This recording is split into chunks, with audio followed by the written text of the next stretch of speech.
প্রতিদিন সকালে ১০০ বার লা ইলাহা ইল্লাল্লাহ পাঠ করলে কি হয় জানলে আপনি অবাক হয়ে যাবেন। এটা যদি আপনি জানেন তাহলে এই আমলটি আপনি কখনোই ছাড়তে চাইবেন না। লা ইলাহা ইল্লাল্লাহ এই কালিমাটা আমরা জানি না এমন কেউই নেই। আমরা যারা মুসলমান আছি আমরা সকলেই এই কালিমাটা জানি।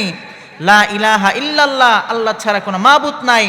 তিনি সৃষ্টিকর্তা, তিনি রিজিকদাতা, তিনি পালনকর্তা, তিনি আরোগ্যদাতা, তিনি রোগদাতা, তিনি জীবনদাতা, তিনি মৃত্যুদাতা।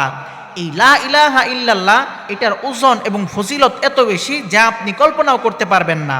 হাদিসের মধ্যে এসেছে আল্লাহ তাআলা মুসা আলাইহিস সালাতু ওয়াস সালামকে বললেন, হে মুসা, ৭ আসমান এবং ৭ জমিন যদি এক পাল্লায় রাখা হয় আর এই লা ইলাহা ইল্লাল্লাহ এই বাক্যটা যদি আরেক পাল্লায় রাখা হয় তাহলে লা ইলাহা ইল্লাল্লাহর পাল্লাটা ভারী হয়ে যাবে। আল্লাহু আকবার বলেন।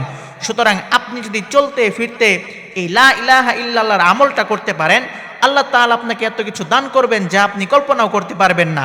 বিশেষ করে প্রতিদিন সকালে এই আমলটি করবেন। আমলটি কিভাবে করবেন?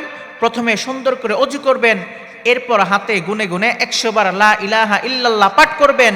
আল্লাহ তাআলা আপনার জীবনের মধ্যে বরকত দান করবেন, আপনাকে কঠিন এবং জটিল রোগ থেকে হেফাজত করবেন, আপনাকে ঈমানের সহিত মৃত্যু দান করবেন, এমনকি আপনার জন্য জান্নাতকে ওয়াজিব করে দিবেন আর জাহান্নামকে হারাম করে দিবেন।